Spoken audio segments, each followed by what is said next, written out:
Todo esto te dejo planteado, pero en principio, ¿tenés pensado organizar esto? ¿Hay una organización de todo esto o se espera la espontaneidad?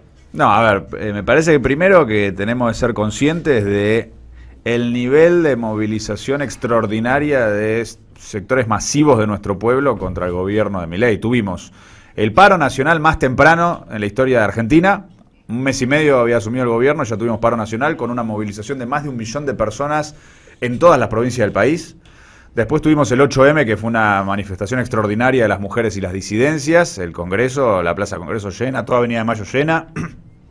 El 24 de marzo hablé con la mayoría de los organismos de derechos humanos, todos coincidían que fue la marcha más grande del 24 que vieron desde que arrancaron las marchas en el aniversario del golpe de la dictadura militar.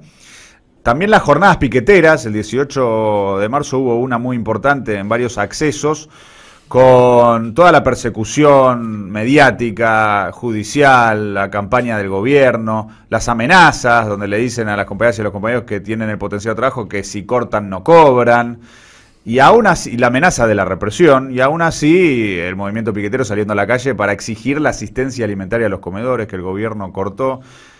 Bueno, lo de la UOM también es extraordinario. El propio Pablo Roca salió a decir que hacía 30 años no se veía algo así. Paro de 24, 48, 72 horas, marchas de la dignidad todas las semanas. Esta semana que pasó una marcha en San Nicolás y la semana que viene marcha en Villa Constitución, que es un bastión histórico del movimiento obrero argentino, y que la UOM se ponga de pie, sí, claro, es fundamental. Por lo cual, el pueblo está saliendo a la calle. El pueblo está saliendo a la calle con un planteo claro, que es decir, basta Milei, pongámosle un límite a esto. El tema es que frente a eso el gobierno no es permeable a la movilización, no modifica su conducta, no por una cuestión de fortaleza política, sino al revés, por una cuestión de debilidad, una cuestión de desconexión completa con la realidad. Es un gobierno que está tan desconectado de la realidad que frente a cualquier tipo de manifestación popular opositora, aún las más masivas de la historia argentina, responde pensando que le sirve atacar la movilización, reprimirla, montar campañas mediáticas en su contra. Bueno, es una señal de debilidad. Otra de las expresiones de desesperación de un gobierno que no tiene plan desde el punto de vista de la coyuntura económica, que tenía un plan de genocidio económico y que lo está aplicando de forma torpe y acelerada porque no tiene plan de estabilización. Y frente a eso reacciona de esa forma contra las manifestaciones. Bueno, estas manifestaciones sí pueden impactar sobre la oposición. Me parece en ese sentido que hay una diferencia entre el gobierno y la oposición, que es que la oposición tiene más o menos vocación democrática y conexión con la realidad. Por algo le votamos en contra de la ley ómnibus. Incluso nosotros votamos en contra de todo la ley ómnibus, pero los sectores que votaron a favor en general después le votaron en contra de la mayoría de los artículos y los incisos, lo cual demuestra que reconocen que hay que ponerle límites al gobierno de una forma u otra. Entonces, en ese sentido me parece que un nuevo paro nacional de la CGT ahora en abril y todas estas manifestaciones masivas, populares, tienen que ser direccionadas sobre la oposición. Yo reconozco lo que vos decías de no solamente hay bronca popular contra el gobierno, también hay bronca popular contra la oposición.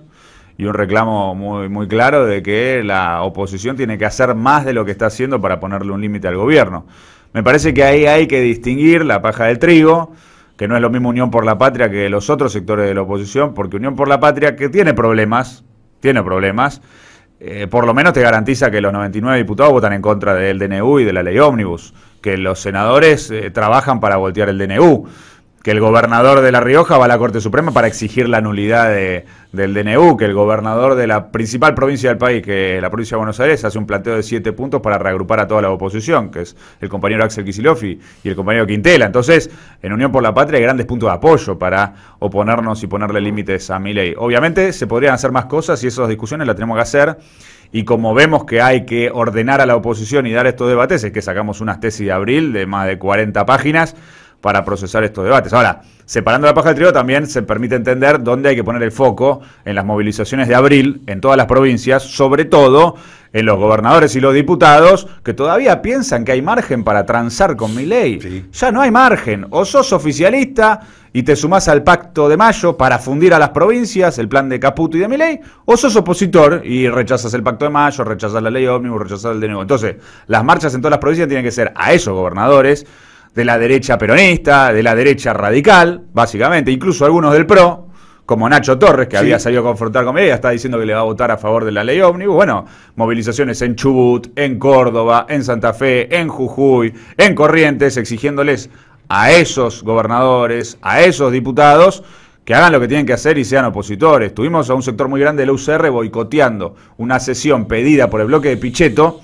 para discutir las jubilaciones, a la cual fuimos como Unión por la Patria. La mayoría de los de la UCR no fueron, encabezados por De Loredo, porque habían arreglado con el oficialismo la presidencia de una comisión en la Cámara de Diputados. O sea, a cambio de la presidencia de una comisión le dieron la espalda a los jubilados. Bueno, creo que las jubiladas y los jubilados de todas esas provincias donde están esos diputados tienen una tarea también militante, que es en junio movilizarse y decirles a esos diputados, no, basta, eso no puede seguir así. Nosotros, el trabajo legislativo, necesitamos que sea acompañado por la movilización popular con estos objetivos. Bueno, está claro que, y lo describiste muy bien, que este gobierno está bancado por un poder que no tiene nada que ver con la República Argentina. Por eso se mueve con tanta comodidad y por eso no necesita ningún tipo de consenso. Por el contrario, se siente fuerte ante el consenso porque es parte del proyecto de Estados Unidos y Inglaterra y el gobierno de Netanyahu sobre Argentina. Claramente esta es una operación que no empieza ahora, es la operación que llamaba al kirchnerismo los cucas, que decían que Cristina tenía en la Patagonia no sé cuántas cajas de dinero, de dólares, y después en la financiera, cosas que nunca se demostraron, que además intentaron matarla y le tiraron un tiro como hizo Oswald contra Kennedy, o el pelotudo ese que mató a Lennon, manejado por la CIA. Claramente hay una operación sobre Argentina que no necesita ni de los sectores políticos, ni de los medios de comunicación, salvo para consolidar la acción devastadora, destructiva de Milei sobre la sociedad, que le importa un carajo todos los costos porque va derecho al diamante del fondo, que es quedarse con todo. Sí, me parece que ahí es importante especificar con claridad que hay por lo menos dos grandes exponentes del imperialismo estadounidense, que son BlackRock y Elon Musk, que son los principales artífices y quienes respaldan y quienes se benefician del gobierno de Javier Milei, y lo hacen público además, no es ningún secreto. Las reuniones son públicas, lo tuitea con orgullo Milei. Y en ese mismo sentido su cipallismo es tal que a pocos días de un nuevo aniversario de la Guerra Malvinas lleva a la jefa del Comando Sur a Ushuaia, que es la provincia a la que pertenecen las Malvinas, a hacer un acto entonando el himno estadounidense. Bueno, es una provocación. También me parece importante mostrar que no hay una solidez de parte del enemigo en el respaldo a Milei, porque así como tenés a Musk y a BlackRock festejándolo, tenés al FMI, que te podría decir, en mi opinión por lo menos, que el FMI es la expresión más cabal del imperialismo estadounidense y el capital financiero internacional. Tenés al fondo diciendo, ojo, porque esto no tiene consistencia, el ajuste tiene que tener más calidad, están zarpándose en la cantidad. Bueno, el compañero fondo. Y cuando Caputo, bueno, los que algunos pensaban que era el compañero fondo. Bueno, pero en el fondo también está China. Pero el fondo, no, pero el fondo es más amplio. Sí, pero el fondo es Estados Unidos. El fondo es Estados Unidos en la medida en que Estados Unidos es el que más plata pone. Y que lo dirige. Y lo dirige, pero no es solamente Estados Unidos. El fondo, en nuestra opinión, es el principal exponente del neoliberalismo a nivel internacional. Entonces, es un instrumento. Cuando el fondo te dice que esto, ojo, porque esto no tiene consistencia, y después lees a Melconian, a Broda, a Cavallo y a varios más de ellos, a Prat-Gay, que son los referentes económicos del neoliberalismo, diciendo este modelo no nació, no hay plan de estabilización, es un ajuste tosco, esto no se puede sostener así, literalmente diciendo que el superávit trucho que consiguieron en enero es insostenible hacia adelante. Te dicen, esto es insostenible, esto no nació, esto así no va. Entonces, esto fracasa. Y Prat-Gay el otro día decía que si en mayo no liberaban el cepo, este gobierno fracasaba. Eso también me parece importante para que nosotros no le otorguemos una fortaleza que no tiene, y sobre esa base veamos que hay una debilidad sobre la cual nosotros podemos operar y sobre la cual nosotros podemos trabajar.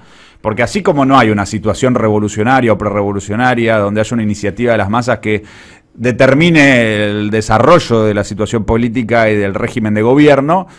Tampoco es cierto que haya una situación consolidada de un frente único del enemigo con una ofensiva sólida y consistente que nos plantee replegarnos, tener una línea defensiva y bueno, esperar a tener una táctica distinta.